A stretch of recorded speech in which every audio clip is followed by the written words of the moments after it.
ससुरा से आइली मोटाई गेली गे कथी लाइची दुबर पातर रही गोटाई गेली गे ससुरा से आइली मोटाई गेली गे राज के बात बताबे हमारा छाती फटै छै देवर रोजा छाली काटै छै हतारा उठल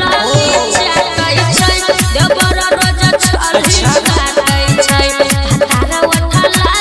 चाटै छै यानी दोनों करंट मिले छै। Radhika recording studio Saharsa.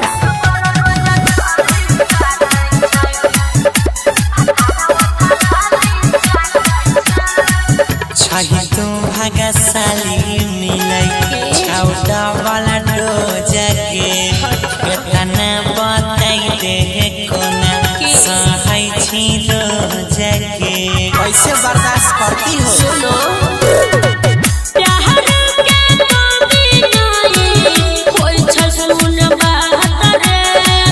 दिन में देवर करे सोनिया जी रहत रे तोरा पर से बुढ़ाबो के नहीं ध्यान हटै छै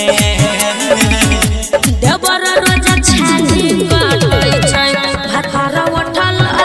चाटै छै देवर रोजा छाली काटै छै हतारा उठल चाटै छै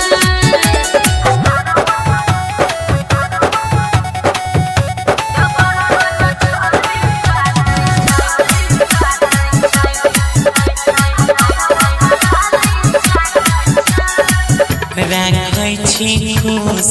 के ना दूगो मरद के कैसे बर्दाश्त करै छी ऐसन दर्द के एने जे किस तनल छियो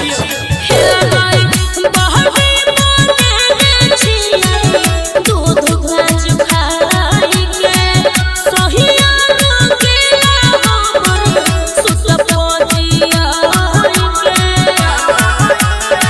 मनीष महिया गौरव ठाकुर कबो नहीं डांटै छै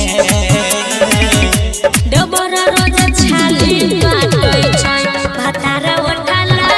चाटै छै देवर रोजा छाली काटै छै हतारा उठल चाटै छै कहियो हमरो चटवाए न दे लोलक छोड़